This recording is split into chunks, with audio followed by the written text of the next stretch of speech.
तो देखो, टॉलस्टॉय के घर में पाठ का नाम क्या है देख सकते हो। पाठ का नाम है टॉलस्टॉय के घर में। इसका हम क्या देखेंगे सबसे पहले, शब्दार्थ। शब्दार्थ यानी इसमें जो कठिन शब्द है उनके अर्थ। इसमें सबसे पहला शब्द देखो है, सबसे पहला शब्द है यासनाया पोलयाना। सबसे पहला शब्द क्या है, यासनाया पोलयाना। इसका मतलब होता है टॉलस्टॉय का गांव, है ना।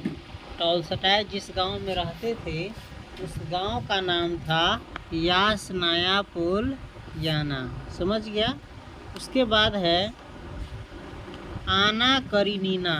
क्या है, आना करीनीना।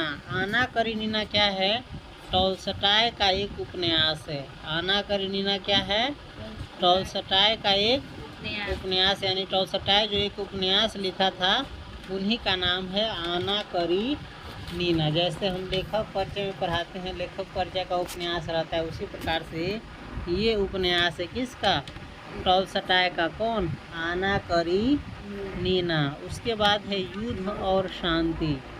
क्या है, युद्ध और शांति। युद्ध और शांति क्या है, टॉलस्टॉय का सुप्रसिद्ध उपन्यास है। युद्ध और शांति भी क्या है, उपन्यास है जो टॉलस्टॉय के द्वारा लिखा गया है ना। तो युद्ध और शांति क्या है, टॉलस्टॉय का एक सुप्रसिद्ध उपन्यास है, समझ गया। आगे से पाठ में ये सब आएगा तो कंफ्यूज नहीं ना होगा। चलो, उसके बाद देखो है रेपिन। क्या है, रेपिन। रेपिन क्या है, उन्होंने टॉलस्टॉय के अनेक चित्र बनाए थे, वे टॉलस्टॉय के मित्र भी थे। उन्होंने देख कर के गलती कर दिया है, इन्होंने होगा, समझ गया। रेपिन क्या है, एक व्यक्ति का नाम है जो टॉलस्टॉय के कई गो क्या बनाया था, चित्र यानी पिक्चर बनाया था, समझ गया। और ये क्या थे, टॉलस्टॉय के मित्र भी थे। रेपिन क्या थे, टॉलस्टॉय के मित्र यानी दोस्त थे, समझ गए। उसके बाद है रोमा रोला। क्या है, रोमा रोला क्या है, नोबेल पुरस्कार प्राप्त फ्रांस महान फ्रांसीसी उपन्यासकार। रोमा रोला क्या है, फ्रांसीसी उपन्यासकार यानी फ्रांस देश के उपन्यासकार। ये उपन्यास लिखते थे, समझ गया।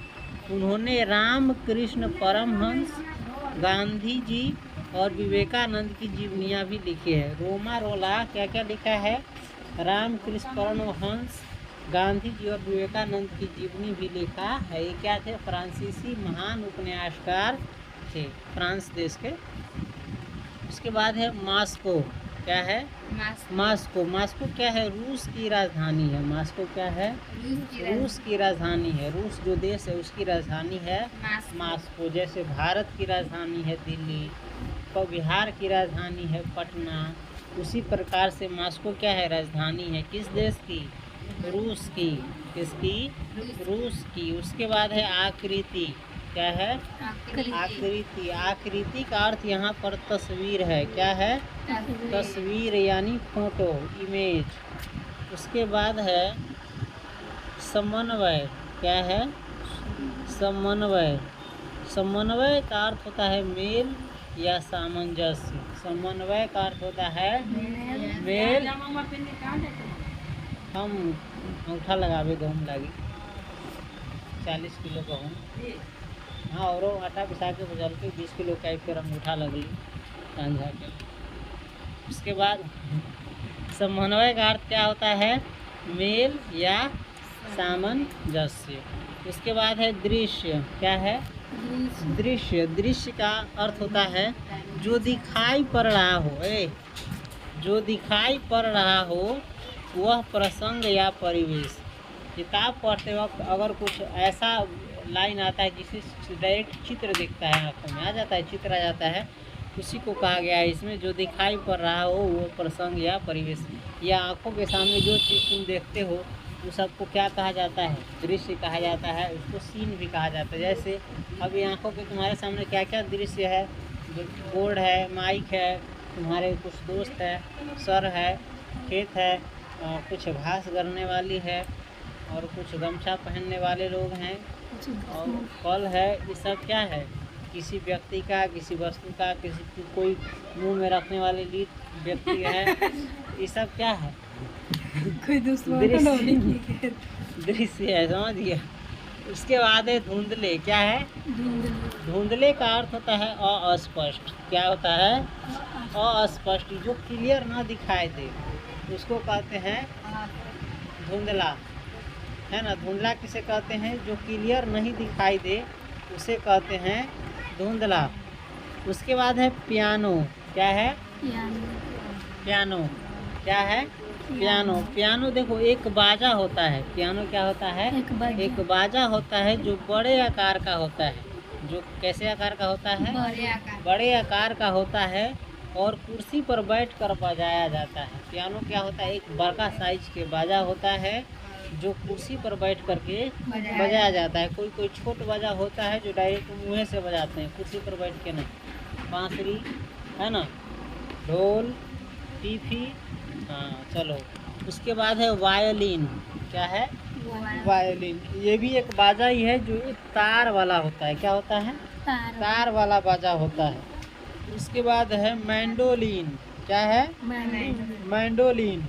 मैंडोलिन भी क्या होता है? एक बाजा ही होता है, यूरोपीय बाजा, और ये भी तार वाला बाजा होता है।